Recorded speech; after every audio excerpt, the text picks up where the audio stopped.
छोड़ देते हैं। कहां जाएगी गाय? दूध के नाम पे गैया रखते हैं, बाकी नहीं रखते। गौरी गोपाल गौशाला में सैकड़ों गाय ऐसी हैं जो दूध नहीं देती। ये दास अनिरुद्ध है ना, हमारे पास बहुत गाय ऐसी हैं जो दूध नहीं देती, बहुत बूढ़ी हो गई हैं, या कोई पेट में दिक्कत, जैसे आप लोगों को दिक्कत नहीं होती, गायों में भी दिक्कत होती है। कोई गाय ऐसी होती है जो मां नहीं बन सकती, कोई गाय ऐसी होती है जिसको कोई दिक्कत है, वो मां नहीं बनती और वो ऐसी रहती है। तो क्या करें उसे? कसाईयों के हाथ दे दें क्या? नहीं।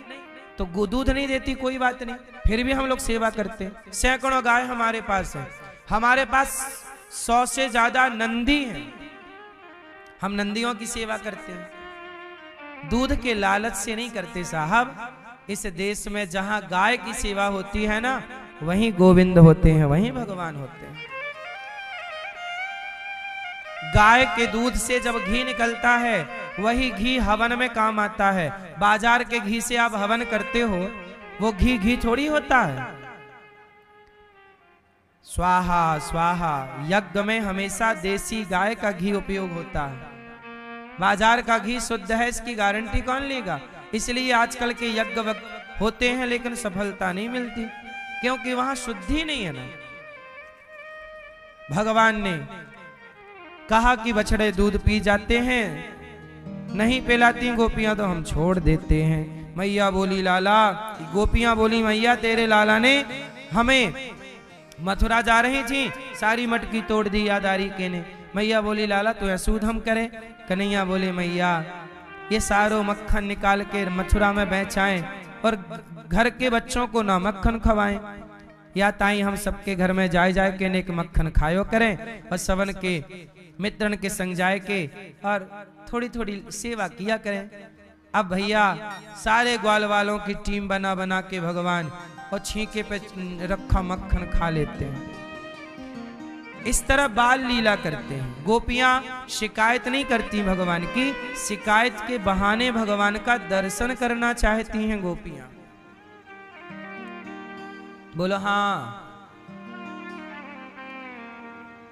प्रिय भक्तों, भगवान श्री कृष्ण ने एक बार माटी खाई। कहां माटी खाई? ब्रह्मांड घाट। ब्रजमंडल में ना ब्रह्मांड घाट है, 84 कोस का है ब्रजमंडल। वृंदावन, नंदगांव, बरसाना, गोकुल, गोवर्धन इत्यादि ये सब ना 84 कोस का है। अभी 26 नवंबर से 84 कोस की यात्रा होगी। हम आपको परिक्रमा लगवाएंगे 84 कोस की। आना है तो आना, पूरा दर्शन कराएंगे ब्रजमंडल का। भगवान श्री कृष्ण ने यशोदा मैया को 84 कोस की परिक्रमा लगवाई थी। जो 84 कोस की परिक्रमा लगाते हैं वो 84 लाख योनियों से मुक्त हो जाते हैं। आप भी आइएगा, यदि समय मिले सब परिवार आइए, बच्चों को, अपनी मां को लाना। जो लोग तीर्थ यात्रा नहीं कर पाते, भारत में कितने तीर्थ हैं, जो सारे तीर्थों का दर्शन नहीं कर पाते, वो एक ब्रजमंडल की 84 कोस की परिक्रमा कर लें तो धरती के सारे तीर्थ और धाम करने का पुण्य प्राप्त हो जाता है केवल 84 कोस की परिक्रमा से। इसमें सारे में एक साथ वृंदावन की, नंदगांव की, गोकुल की, गोवर्धन की, सबकी परिक्रमा होती है। 7 दिन की ये यात्रा रहेगी। आप लोग आना। 26 नवंबर से आप सब इस यात्रा में सम्मिलित होना चाहें तो जरूर। 7 दिन आपको गाड़ियों से ले चल के हम स्वयं आपको बताएंगे। जहां मिट्टी खाए वो घाट अलग है, ब्रह्मांड घाट। हम आपको सब बताएंगे कि भगवान ने मिट्टी यहाँ खाई, चीर यहाँ चुराया, बांसुरी यहाँ बजाई बंसी बट में, सब स्थान अलग अलग है। भगवान कृष्ण का राधा जी से विवाह जहां हुआ वो भांडीर बट है, वो भी आपको दिखाएंगे। लोगों को कन्फ्यूजन रहती है कि विवाह राधा से हुआ कि नहीं। हम आपको वो सारी जगह दिखाएंगे जहां पर, जिस जगह पर जो लीला हुई, भगवान कृष्ण जहां प्रकट हुए मथुरा, वहां से लेकर जहां जहां लीला करने गए 11 साल में, वो सारी भूमि का दर्शन आपको कराएंगे। यही है 84 कोस की यात्रा। तो 26 नवंबर से आप भी 2 दिसंबर तक रहेगी। भगवान ने मिट्टी खाई, मैया ने कहा मुंह खोल। सारा ब्रह्मांड जना से तनिक से मुंह में भगवान ने दिखाया। भगवान इतने से मुंह में पूरा ब्रह्मांड दिखाते हैं। कौन है? कृष्ण भगवान है। परीक्षित जी ने कहा कि यशोदा मैया ने कौन सा पुण्य किया? यशोदा मैया ने संतों की सेवा की पिछले जन्म में, और सेवा का फल है कि जगत का पालनहार कृष्ण उनका पुत्र बन करके प्रकट हो गया। सेवा से भगवान जरूर मिलते। मैया यशोदा ने पिछले जन्म में क्या की? सेवा। क्या की मेरी मां? संतों की सेवा। कोई भी द्वार पे आता सबको भोजन कराती। इसी से रीझ गए भगवान, अगले जन्म में तुम्हारा बेटा बन के आऊंगा और तुम्हारी सेवा का ऋण चुकाऊंगा।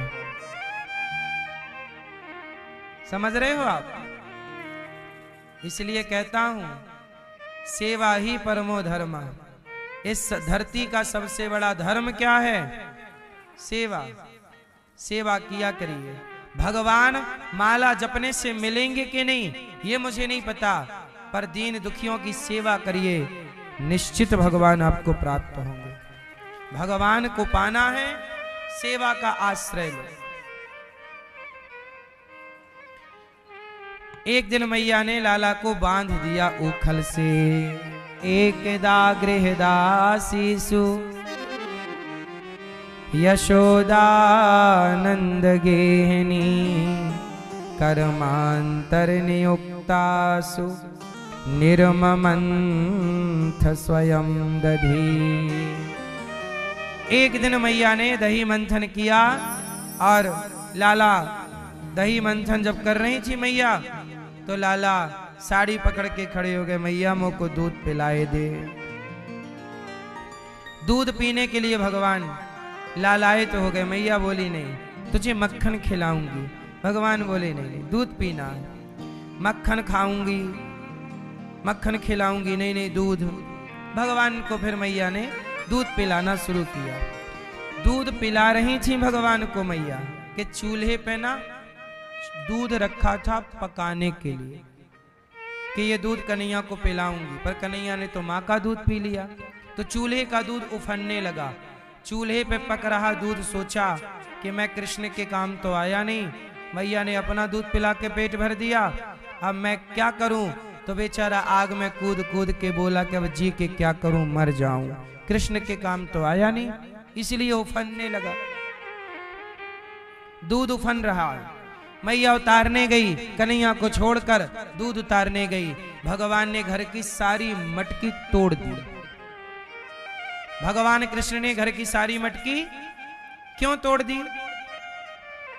मैया, ओ मेरी माँ, वो मैया जगाओ मेरी माँ। मैया सुबह हो गई मेरी माँ।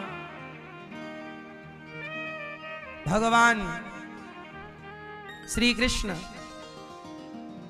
बड़े प्रेम से अब भाग रहे हैं आगे आगे, और पीछे पीछे मैया पकड़वे दौड़। अच्छा ये बताओ, भगवान दौड़ते हैं, कितना तेज दौड़ते हैं भगवान? भगवान इतना तेज दौड़ते हैं कि एक पग से पाताल को नाप लेते हैं, दूसरे पग से सत्यलोक को नाप लेते हैं। वामन बने ना तो 2 पग में दुनिया नाप ली, तीसरा पग राजा बलि के मस्तक पर रखा। जो 2 पग में संसार नापे वो भाग रहे, कोई पकड़ सकता है? मैया बोली पकड़ के रहूंगी। जब पकड़ने की जिद आप कर लेते हैं तो भगवान कृपा करके पकड़ में आ जाते हैं। आ गए पकड़ में। भगवान तुम्हारे भक्ति और प्रयास से पकड़ में ना आएंगे, तुम भक्ति प्रयास करते रहो, वो कृपा करेंगे तो पकड़ में आएंगे। कृपा कर दी मैया पर, कृपा की तो मैया बांधवे लग गई। भगवान को बांध दिया, काहे से? ऊखल से। और जब बांधी तो 2 अंगुल रस्सी कम पड़ गई। कितने अंगुल रस्सी कम पड़ी मैया? कितने अंगुल? 2 अंगुल रस्सी कम। 2 अंगुल रस्सी कम पड़ गई। ये 2 अंगुल क्या है? भगवान आपसे कितने दूर हैं? बस 2 अंगुल। अहमता और ममता। जब तक आप अपने अभिमान को नहीं छोड़ते, जब तक आप अपने मोह को नहीं छोड़ते, तब तक भगवान आपको स्वीकार नहीं करते। अहमता और ममता, क्या छोड़ना पड़ेगा? अच्छा ये बताओ, आप लोग रोटी खाते हो कि नहीं? किसकी रोटी खाते हो? कर्मों की कि भाग्य की? आप अपने कर्म करके भाग्य तैयार होता है। लोग कहते हैं हम अपने भाग्य की रोटी खाते हैं। खाते कि नहीं? आप लोग किसकी रोटी खाते हो? अपने भाग्य की? बोलो हाँ कि नहीं। आप किसकी रोटी खाते हो? भाग्य की। आप किसकी रोटी खाती हो मैया? हैं? अपने भाग्य की? हैं? कर्म की। कर्म के बाद ही तो भाग्य बना, तो भाग्य की रोटी खाती हो आप? बोलो हाँ। आप किसकी रोटी खाती हो मैया? पीछे वाली मैया? कर्मों की।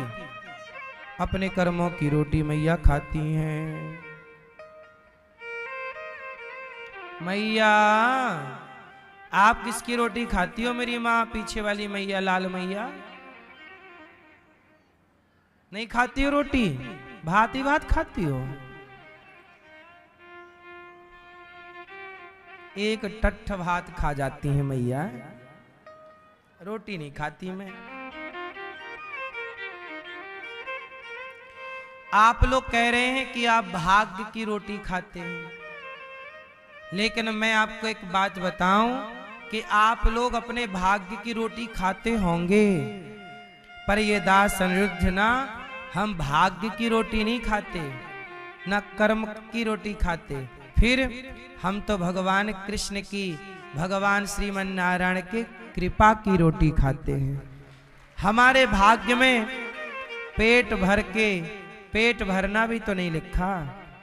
हमारे भाग्य में ना पेट भर भोजन लिखा था, ना पूरे पूरे कपड़े लिखे थे। हमारे भाग्य में, बचपन में आपको बताऊं, मैं बचपन में जो पैंट पहना करता था, मेरे पिताजी मुझे 1 साल में 1 पैंट दिलाया करते थे, और एक पैंट पीछे से पूरा फट जाता था, चड्डी दिखने लगती थी, पूरा पूरा छेद हो जाते बड़े बड़े 2। तब मैं उनको दिखाता पिताजी को, देखो ये फट गया है, तब वो दूसरा दिलवाते।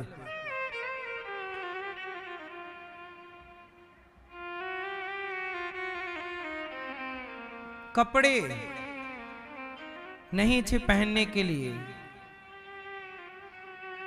मेरे भाग्य में तो कपड़े भी नहीं है, रोटी भी नहीं है, इसलिए मेरी माँ, भाग्य में कुछ नहीं था, जो कुछ दिया है ना वो प्रभु ने कृपा करके दिया है। ये कृपा है, ये भाग्य नहीं। आप लोग वृंदावन आए, ये आपके भाग्य में नहीं था, ये कृपा हो गई आप पर, तो आप आ गए वृंदावन। कुछ चीजें भाग्य से मिलती हैं, पर कुछ चीजें कृपा से मिलती हैं। कई बार भाग्य में जो नहीं होता वो भी मिल जाता है, जब भगवान कृपा करते हैं। उदाहरण से समझो, विभीषण के भाग्य में लंका का राजा बनना लिखा था क्या? विभीषण के भाग्य में तो रावण की लात लिखी थी, लात मार के निकाल दिया। लेकिन जब राम की शरण में गए विभीषण जी, तो राम की शरण में जाते ही भगवान ने विभीषण के भाग्य को मिटाया और कृपा कर दी और लंका का राजा बना दिया। तेरे भाग्य में जो नहीं है वो दूंगा ना। कृपा जहां भाग्य नहीं पहुंचाता वहां कौन पहुंचा देती है। इसलिए मेरी मां, भाग्य तो कुछ भी नहीं है, भगवान की कृपा सबसे बड़ी है। सही है कि गलत? हम जो कह रहे हैं बात सही है कि गलत है? सुग्रीव के भाग्य में तो जंगल जंगल भटकना लिखा था, पर राम की शरण में गए तो किष्किंधा का राजा होना भगवान ने कृपा कर दी, राजा हो गए। भाग्य के भरोसे ना, मैं भाग्य की रोटी खाता ही नहीं। मेरे भाग्य में तो आज भी रोटी नहीं है, कृपा है। मैं 24 घंटे सांस भी लेता हूं तो मेरे भाग्य की तो सांसें भी खत्म हो गई हैं। मैंने बताया ना कि मैं 2013 में गिर गया था छत से, मरते मरते बिल्कुल ऊपर से गिरा, 20 फीट ऊपर से, छत से नीचे धड़ाम से। ये दास अनिरुद्ध, मैं गिरा था, सिर के बल गिरता तो मर जाता, पर नहीं गिरा। पांव के बल गिरा, कोल्हू के बल, तो कोल्हू टूट गया मेरा। तो मेरी सांसें तो तभी खत्म हो गई।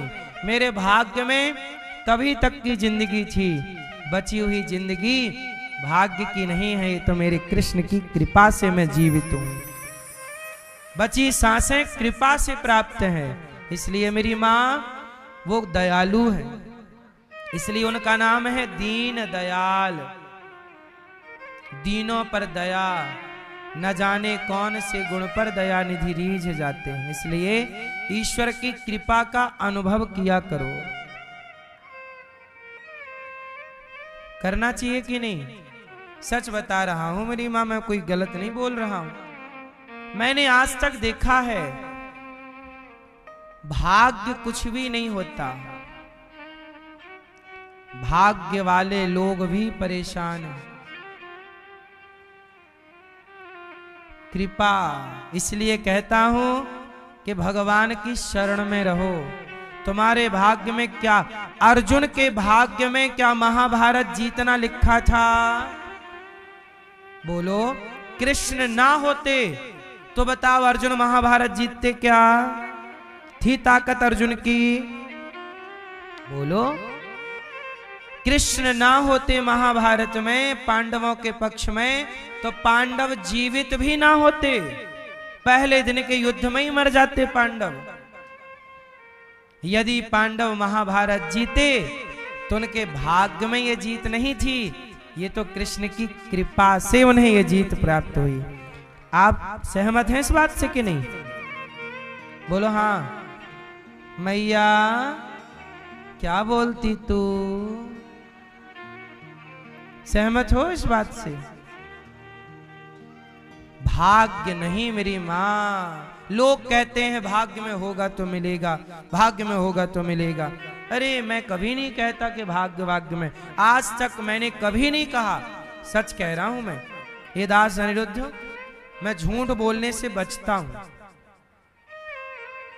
ये दास ने कभी ऐसी बातें नहीं करता कि भाग्य में होगा तो नहीं। कृपा होगी तो मिलेगी। मुझे ये वस्तु चाहिए पर मेरे भाग्य में नहीं है। अब बताइए, वृंदावन में ये दास आपको बैठकर यहाँ कथा सुना रहा है, क्या मेरे भाग्य में वृंदावन था?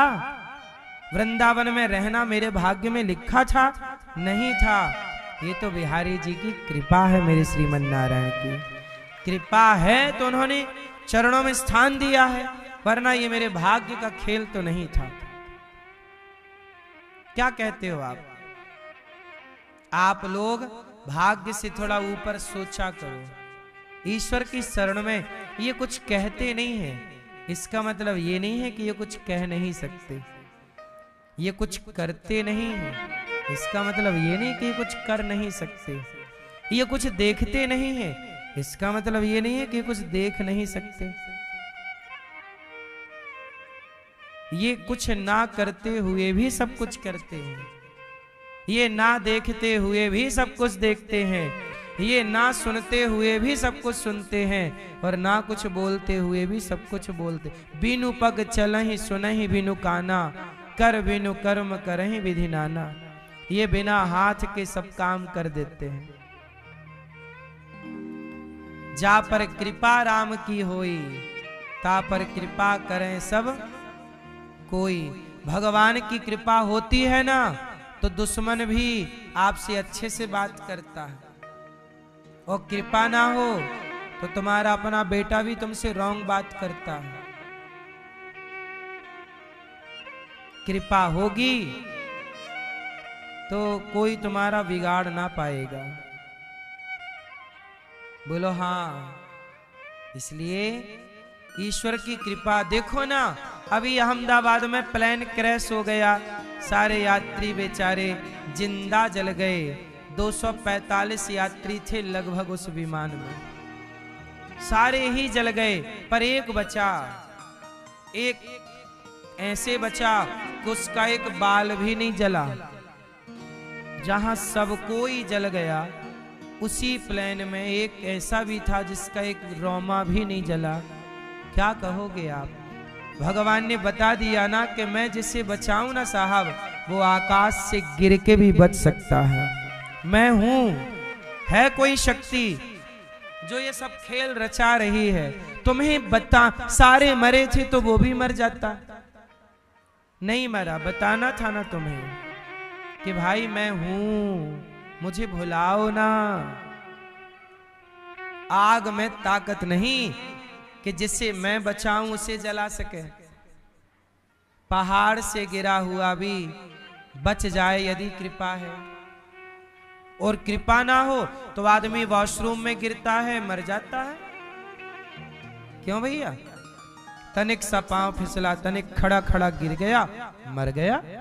और कई लोग इतने ऊपर पहाड़ से गिरा, वो प्लेन से गिरा, इतनी बड़ी बिल्डिंग में टकराया, आग इतनी तेज थी कि लोहा तक जल, वो प्लेन का लोहा तक जल गया साहब। इंसान तो छोड़िए, वो प्लेन लोहे की थी, लोहे का लोहा जल गया।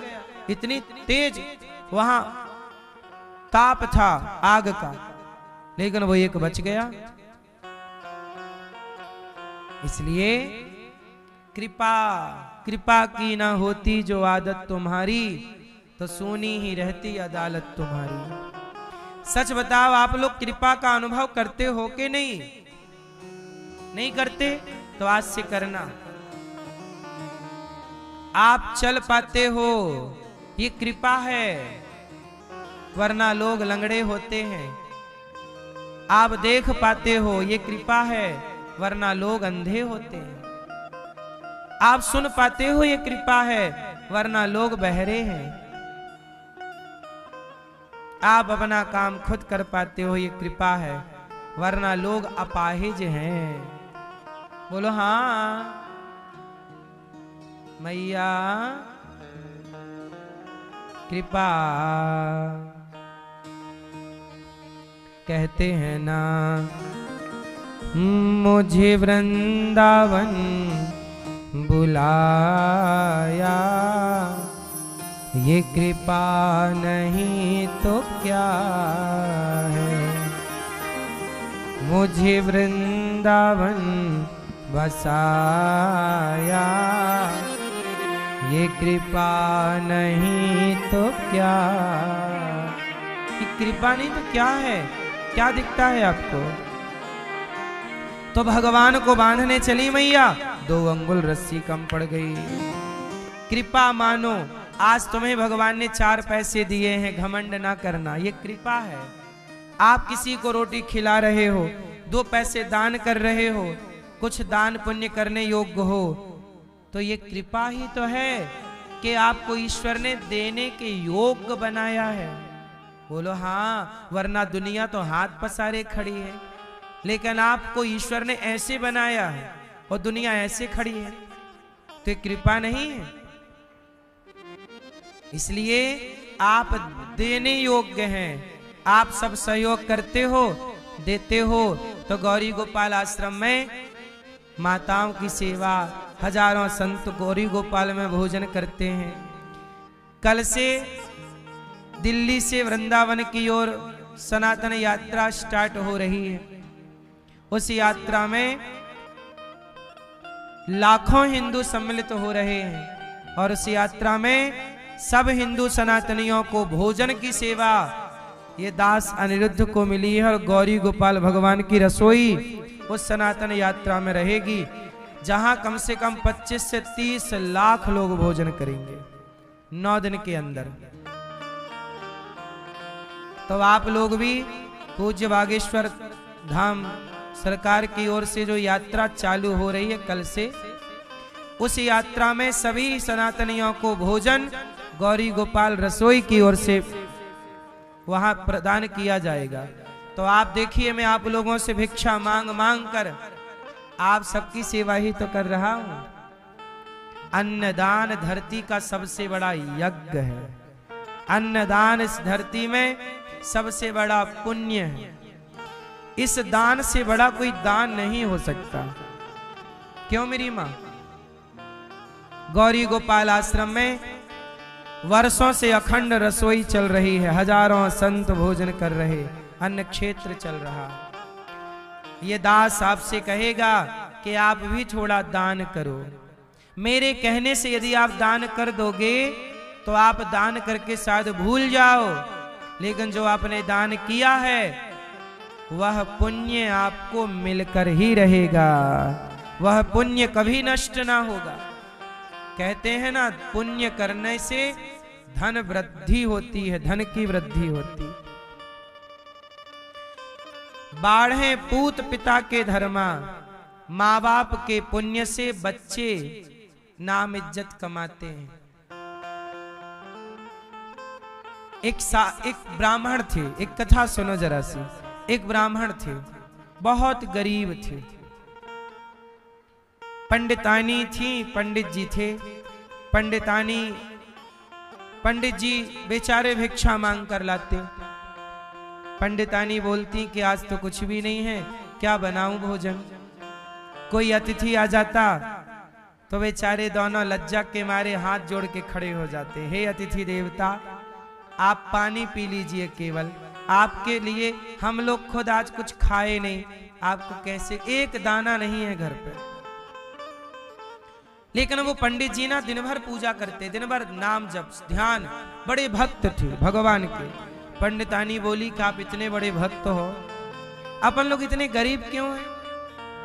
पंडित जी बोले कोई बात नहीं, भगवान भक्त को धन दौलत से दूर इसलिए रख देते हैं कि कहीं मेरे भक्त को अभिमान ना हो जाए। अभिमान होगा तो वो भगवान को भूलकर संसार में उलझ जाएगा, है ना। एक पंडित जी ना, वो पंडित जी बेचारे गरीब थे पर बहुत बड़े भक्त थे। कई बार क्या होता है कि पहले के जमाने में जो भीख मांगने आते थे ना, वो भजन सुनाते थे। जिसके घर जाते खंजनियां लेते और भजन सुनाते, तो बढ़िया भजन।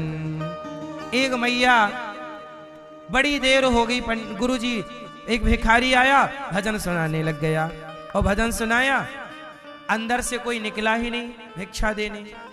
भजन पूरा हो गया तो आवाज लगाई, मैया भजन पूरा हो गया, कुछ तो ले आओ मेरी माँ। तो अंदर से मैया आई, महाराज मैं तो जब आप आए थे तभी मैं आपको भिक्षा दे देती, पर मैंने नहीं दिया। क्यों? मैं यदि तुरंत भिक्षा दे देती ना तो आप भजन उतना ही सुना के भाग जाते। मैंने नहीं दिया क्योंकि मुझे आपका पूरा भजन सुनना था, तो मैं देर करती रही। मैंने जितनी देर किया आपने उतना लंबा भजन सुनाया। कई बार आपको ईश्वर नहीं देते, आपको लगता है नहीं दे रहे हैं।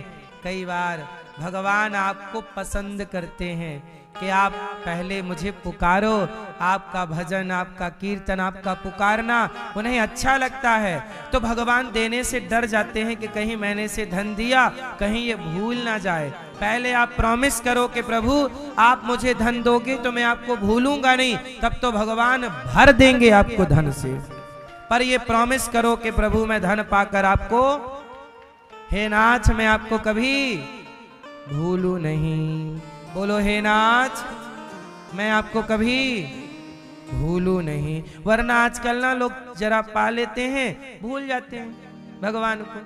कबीरदास जी तो खुद कह रहे हैं ना, कबीरदास जी कह रहे, दुख में सुमिरन सब करें, सुख में करे न कोई, जो सुख में सुमिरन करें, सो दुख काहे को हो। तो आप प्रॉमिस करो कि भूलोगे नहीं। जितना धन आवे उतने सहज हो जाओ, सरल हो जाओ, नम्र हो जाओ, फिर देखो धन इतना होगा कि आप संभाल ना पाओगे। भाई साहब, आम का पेड़ जितना झुकता है फलों से उतना ही भर जाता है, और वो फलों से भरता है तो झुकता है। बबूल का पेड़ कांटों से भरा है इसलिए झुकता नहीं है। दुष्ट नहीं झुकता, सज्जन झुकता है। इसलिए धनवान वो नहीं है अकड़ के खड़ा हो जाए। धनवान वो है कि जितना ईश्वर दे एक कदम और ईश्वर के आप पास पहुंच जाओ। धनवान की ज्यादा, जितना धनवान है उसे उतना अधिक माला जपना चाहिए, क्योंकि प्रभु तूने मुझे सबसे ज्यादा दिया है तो मैं तुझे सबसे ज्यादा याद करूंगा। ये मतलब थोड़ी है कि तुम्हें ज्यादा दिया तुम भूल जाओ। भाई गरीब आदमी बिल्कुल याद ना करे भगवान को, एक दो बार कर ले ठीक है क्योंकि गरीब है, पर तुम तो धनवान हो ना, तुम्हें ज्यादा याद करना चाहिए क्योंकि तुम्हें ईश्वर ज्यादा दिए। तुम तो उनके एहसान के तले दबे हो। क्यों भाई? पंडित जी थे बड़े गरीब, पंडितानी को भोजन बनाना था पर घर में था नहीं। पंडित जी बोले क्या करें? पंडितानी बोली कि अपना जो राजा है ना वो पुण्य खरीदता है, ऐसा करो कि आपने इतना पुण्य किया है थोड़ा सा पुण्य बेच दो। आप ऐसा करो कि अपना थोड़ा सा पुण्य बेच दो। हाँ तुम्हारी ये बात सही है। पंडितानी पड़ोसन के घर गई, बहन हमारे पति अपना पुण्य बेचने जा रहे हैं, रास्ते के लिए ना थोड़ा सा आटा दे दो, हम रोटी बना के पराठे बना के पंडित जी को रख दें। अब हमारे पति पुण्य बेचेंगे, राजा देगा तो हम आपका जल्दी चुका देंगे। पड़ोसन ने बोला ठीक है, उसने आटा दे दिया। पंडितानी ने आटा की बढ़िया रोटी बनाई, पराठे जो भी बनाया होगा, अचार रखा, पराठे रखे या रोटी पंडित जी को बांध दी। लो रास्ते में भूख लगे खा लेना, राजा से बोलना कि हमारा पुण्य खरीद लो, थोड़ा सा पुण्य बेच दो, राजा हमारा अच्छा है पुण्य खरीदता। अब पंडित जी चले पुण्य बेचने, चलते चलते थक गए। रास्ते में एक पेड़ नजर आया, हरा छांव थी चारों ओर, हरा भरा वृक्ष, नदी थी, नदी में जल्दी हाथ पांव धोए और पेड़ के नीचे बैठे अचार रोटी निकाली पंडित जी, और जैसे खाने लग गए कि वहां एक भूखा आ गया। ए पंडित जी भैया हम बहुत भूखे हैं, थोड़ा भोजन मिलेगा? पंडित जी बोले कि मेरे पास तो 4 रोटियां हैं, अचार रोटी है, एक काम करो 2 तुम खा लो 2 हम खा लें। ठीक। पंडित जी ने अपनी 2 रोटी उसको दे दी। वो भूखा आदमी 2 रोटी खाया, बोला पंडित जी हमारी भूख मिटी नहीं, रोटी बड़ी अच्छी, 2 और मिल जाए तो बड़ी कृपा। तो बेचारे पंडित जी अपनी 2 रोटी भी उसे दे दी, ले तू खा। और उसने खाया और खा के तृप्त होके बड़ा आशीर्वाद, वाह पंडित जी भगवान आपको खूब दें। चला गया वो गरीब, वो व्यक्ति तो चला गया। अब पंडित जी क्या करें? अचार बचा तनिक सा, तो अचार चूस के नदी गए, पानी पिया। अच्छा आप अचार खाओगे तुरंत प्यास लगाएगी, है ना? अचार चूस के पानी पिया और चलो कोई बात नहीं, चल। अब भूखे पंडित जी खुद भूखे रह गए और अपनी वाली रोटी दान कर दी। राजा के दरबार में पहुंचे, राजा ने बड़ा स्वागत किया, आओ आओ। कौन हो? महाराज मैं आपके राज्य का एक गरीब ब्राह्मण हूं। क्या करने आए हो? भिक्षा मांगने आए हो? नहीं महाराज, मैं तो अपने नगर में ही भिक्षा गांव में मांग लेता हूं, गांव के लोग थोड़ा देते हैं तो रोटी का गुजारा हो जाता। तो क्यों आए हो? महाराज मैं अपना पुण्य बेचने आया हूं, सुना है कि आप सबके पुण्य खरीदते हो। तो राजा बोले कि तुम पुण्यात्मा हो, तुमने कौन सा पुण्य किया है? पंडित जी बोले, हे राजन, हमारा सुबह से शाम तक प्रभु को याद करने के सिवा कोई काम नहीं। हमने कभी असत्य नहीं कहा, हमने कभी किसी का दिल नहीं दुखाया, हमने पुण्य किए हैं, पाप नहीं किए। तो आप हमारा थोड़ा सा पुण्य खरीद लो। राजा की पत्नी बड़ी पतिव्रता थी।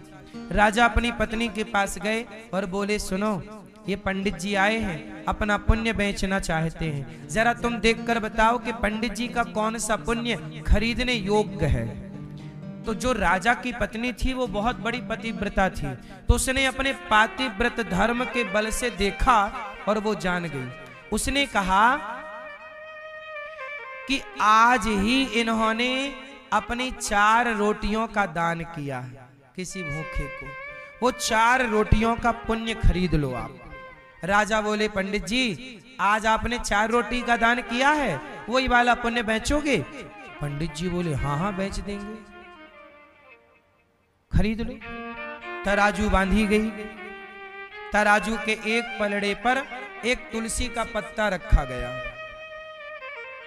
और उस तुलसी के पत्ते पर कहा गया कि हे प्रभु, इस ब्राह्मण ने 4 रोटी दान की है, आज एक भूखे को रास्ते में खिलाई, तो 4 रोटी का जो पुण्य है वो इस तुलसी के पत्ते पे आ जाए, पुण्य यहां आके विराजे और इसके बराबर हम सोना रखेंगे। तुलसी में आवाहन किया गया पंडित जी के पुण्य का। एक पलड़े पे तुलसी का पत्ता मतलब ब्राह्मण का पुण्य, 4 रोटी दान करने का, और दूसरे पलड़े पर सोना रखा गया। 1 तोला सोना रखा, 10 ग्राम, फिर 20 ग्राम, फिर 100 ग्राम, फिर 250 ग्राम। पंडित जी बोले, वाह, 250 ग्राम सोना मिल जाएगा तो बढ़िया, गुजारा हो जाएगा, 250 बहुत है। लेकिन राजा ने 1 किलो रख दिया, 1 किलो रख दिया, फिर भी 4 रोटी के पुण्य की बराबरी 1 किलो सोना ना कर पाया। पुण्य भारी था और सोना कमजोर था। 2 किलो सोना रखा राजा ने, 3 किलो सोना रखा, 4 किलो सोना रखा। अब तो सारी सभा घबरा गई कि महाराज, राजा ने सैकड़ों किलो सोना रख दिया, 4 रोटी की बराबरी ना हुई। राजा खरीद ही नहीं सका पुण्य। राजा अपनी पूरी संपत्ति रख देता तो भी पुण्य ना खरीद पाता।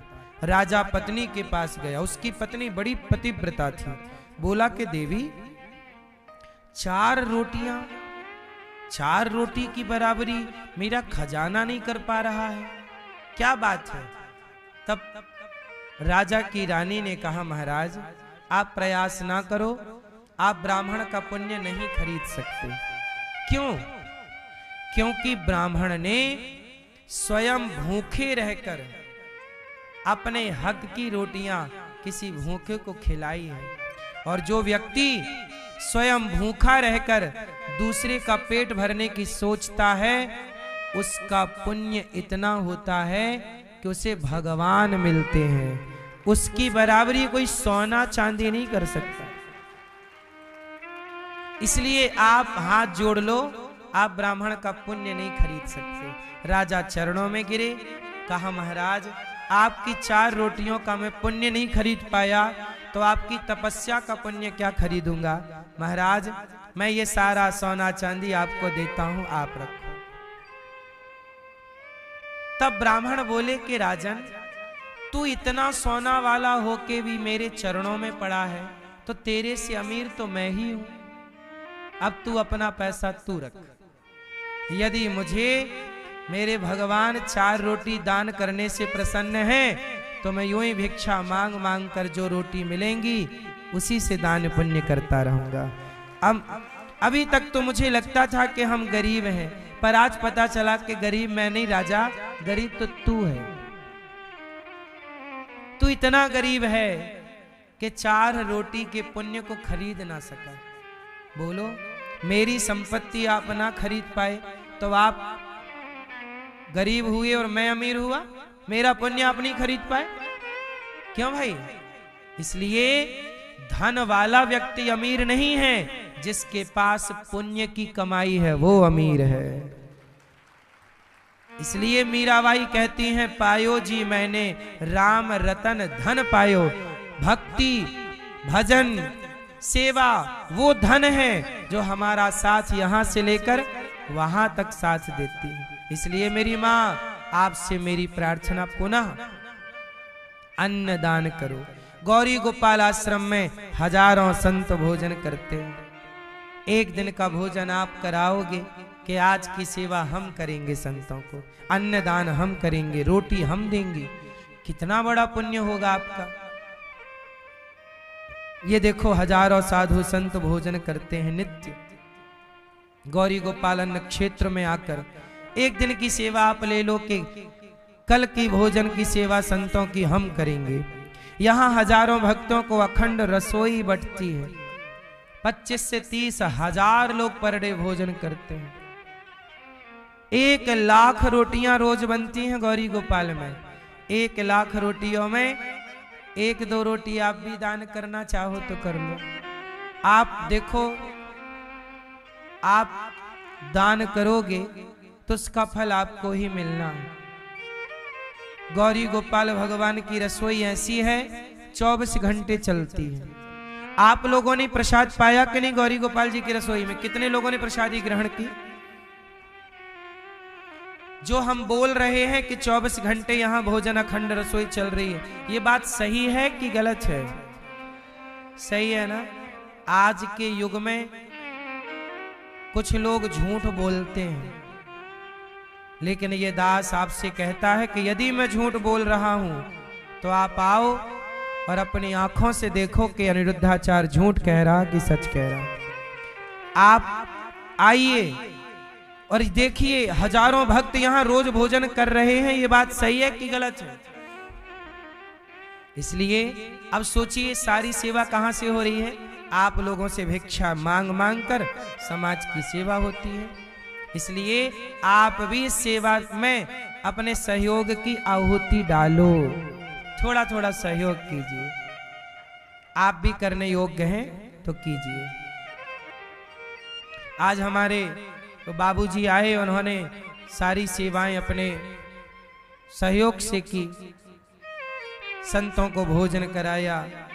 एक मैया आई, बोले बेटा मैं भी माताओं को भोजन कराना चाहती हूँ, नाश्ता। आज एक मैया ने अपनी ओर से जलेबी और इडली बंटवाई कि आज माओ को हमारी ओर से नाश्ता होगा। आज माओ को इडली सांभर और जलेबी, तो आज माओ को सबको परोसा गया। आप भी अपनी ओर से माओ को थोड़ा भोजन करा दो, नाश्ता ही करा दो। आज का नाश्ता माओ को आप करा सकते हैं कि आज की सेवा हमारी ओर से, नाश्ते की सेवा। माओ को आप भोजन करा दो। आप सब सहयोग नहीं करेंगे तो माओ को भोजन कौन देगा, ये तो बताओ। जिन माओ के बेटों ने घर से निकाल दिया, उन माओ की सेवा आप नहीं करोगे, कौन करेगा?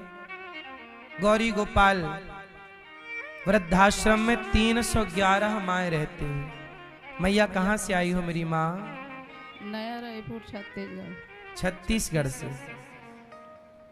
तो आप यहाँ गौरी गोपाल में क्यों आई मैया? घर में क्या दिक्कत थी? बहू खाए नहीं दे रबे तब मैं नहीं रहा, नहीं तो जहर खाक में थाना में सरो दूँ, ऐसे कहा। बहू भोजन नहीं देती आपको? नहीं, 8 दिन ले नहीं दे, 15 दिन ले नहीं दे, मैं केरा खा खा कर ही जाऊँ। मैया की बहू। कितने बेटे हैं आपके? एक ही ठन। तो एक बेटा है और वो भोजन भी नहीं देता आपको? नहीं। तो बेटा बोलता नहीं अपनी पत्नी को कैसा क्यों करती हो? नहीं बोले, खाए बेर घलोक नहीं बोले, रात कन नहीं बोले, जिन मान नहीं बोले तो नहीं बोले, रातों कन नहीं बोले। पति कहाँ आपके? नहीं है, वो नान चुक रही सद की जानता आपके खत्म हो। जब बच्चा छोटा था तब खत्म हो गए? हाँ, वो नहीं जाने अपन बाप लोग। छोटा सा बच्चा इनका जब था तब पति खत्म हो गए। बच्चे को पाला पोसा, पढ़ाया लिखाया, और आखिरी में भोजन तक नहीं देता बेटा। छोटा बच्चा था तो माँ ने बच्चे को भोजन कराया, माँ ने कमा कमा के बच्चे को दिया होगा, लेकिन आज वही बच्चे अपने माँ को भोजन नहीं देते और ये मैया को भोजन पानी देने से मना कर दिया। तो आपको घर से आप खुद अपने से आई कि उन्होंने बोला? क्या बोला उन्होंने? ते निकल यहाँ लनित में जहर खाक मर के तो सनम सरोदों की तहन में निकल गए। तो बहू ऐसा बोल रही थी? हाँ। बहू बोली घर से निकलो? हाँ, रात कंटेनर धर के 8 बजे रात कर निकाले है। 4 बजे रात को? 8 बजे। 8 बजे रात को? हाँ। रात को 8 बजे माँ को घर से निकाल दिया बेटा बहू ने। अब 8 बजे रात को माँ कहाँ जाए? तब मैया यहाँ आई और ये दास इनका बेटा बनकर इनकी सेवा करता है। और ऐसी बेसहारा माँओं को रोटी मिले, दवाई मिले, सेवा मिले, आपसे भिक्षा मांगता रहता हूँ। और आप जैसे पुण्यात्मा धर्मात्मा लोग इस धरती पर हैं कि आप सब सहयोग करते हैं, हम तो आपके ऋणी हैं। आप सब सहयोग नहीं करेंगे तो ये माँओं की सेवा कैसे होगी? गौरी गोपाल गुरुकुल है, 150 बच्चे पढ़ते हैं। मेरा मन है कि स्कूल बनाने का, विद्यालय बनाने का, कक्षा 1 से लेकर 12वीं तक, जहां बच्चे पढ़ेंगे। कक्षा 1 से लेकर 12वीं तक के बच्चों को निःशुल्क शिक्षा मिलेगी। ऐसा एक विद्यालय बनाना मैं चाहता हूं। आप लोग भी उस विद्यालय के निर्माण कार्य में, बहुत जल्दी उसका निर्माण कार्य स्टार्ट होने जा रहा है, गौरी गोपाल विद्यालय का। आप सब सहभागी बने, क्योंकि आप सबके सहयोग से जैसे निःशुल्क भोजन सबको मिलता है, मैं चाहता हूं कि भारत में शिक्षा भी निःशुल्क हो। और मैं शुरुआत करना चाहता हूं गौरी गोपाल गुरुकुल के द्वारा विद्यालय, गौरी गोपाल विद्यालय, कक्षा 1 से लेकर 12वीं तक CBSE बोर्ड, निःशुल्क बच्चों को शिक्षा। करने से सब होगा। मैं बात नहीं करता, मेरी माँ काम करने पे भरोसा करता हूँ। गौरी गोपाल आश्रम में इतनी सेवाएं आप देख रहे हैं। यहाँ गुरुकुल है, 150 बच्चे पढ़ते हैं। उन बच्चों को रहना, खाना, पढ़ना, लिखना फ्री है अभी भी। ये माओ से हम 1 रुपए नहीं लेते, निःशुल्क। मैया आपसे कोई पैसे तो नहीं लिए हैं? नहीं देना मेरे को पैसा, कहाँ के पाते हैं। इन माओ से 1 भी रुपए नहीं लेते। और इन माओ की समय पूरी दवाई, भोजन, नाश्ता सब कुछ होता है। कैसे होता है? आप सब सहयोग करते हैं, इसलिए ईश्वर ने आपको भी सहयोग करने योग्य बनाए हो, तो आप भी सहयोग कीजिएगा, सहभागी बनिएगा। आप भी गौदान कर सकते हैं और आप भी थोड़ा थोड़ा अन्नदान कीजिएगा। अभी 20-25 लाख लोग 9 दिन में सनातन यात्रा में प्रसाद पाएंगे, तो आपका भी थोड़ा सा अन्न पहुंचे और आपकी सेवा भी इस यात्रा में जुड़े, तो आप भी थोड़ा अन्नदान कीजिएगा। अब मुझे 25 से 30 लाख लोगों के भोजन की व्यवस्था करनी है। अब बताइए, आप सब सहयोग, आप सबके सहयोग से ही है। करते कराते सब कुछ भगवान होते हैं मेरी माँ। बस व्यक्ति को अच्छे काम के लिए आगे बढ़ना होता है। जो दान करने के लिए धन आगे करता है ना, भगवान उसे धनवान बना देते हैं। तूने 1 रुपए दिया, मैं हूं ना तेरे साथ। दान करने से धन घटता है कि बढ़ता है? इसलिए दान करना सीखो, सिखाओ बच्चों को। शराब पी के बच्चे पैसे बिगाड़ रहे हैं, सिगरेट पी के बच्चे पैसे बिगाड़ रहे हैं। वही पैसा सही जगह खर्च करना सीख जाएं तो उनका भला हो जाएगा किसी का। और अब यहाँ पर 2 गरीब बेटियों का विवाह भी होने जा रहा है। यहीं से गौरी, यहाँ ये दास अनिरुद्ध गरीब कन्याओं की विवाह शादी इत्यादि भी यहाँ से गौरी गोपाल भगवान की कृपा से इस बार अभी 2 बेटियों का, आगे भी जो जो बेटियां आती जाती हैं सबका विवाह भाई बनकर, जो दान दक्षिणा होती अच्छे से अच्छा विवाह करके बहन बेटियों का। तो आप भी एक गरीब परिवार की बेटी के विवाह में सहभागी बन सकते हैं। आप भी थोड़ा सा कन्यादान कर सकते हैं। करने योग्य हो तो कन्यादान अवश्य कीजिएगा। आओ, कुछ भक्तों ने सहयोग किया। मैया अब आप यहीं रहना, ये दास अनिरुद्ध आपका बेटा बनकर सदा आपकी सेवा करेगा। आओ नाम सुने उन दानवीर महापुरुषों के जिन्होंने धन को धर्म से जोड़ा। बोलिए गौरी गोपाल भगवान की जय, सदगुरुदेव भगवान की जय। बड़ी ही सुंदर सुंदर कथा का आप सभी लोग रसपान कर रहे थे।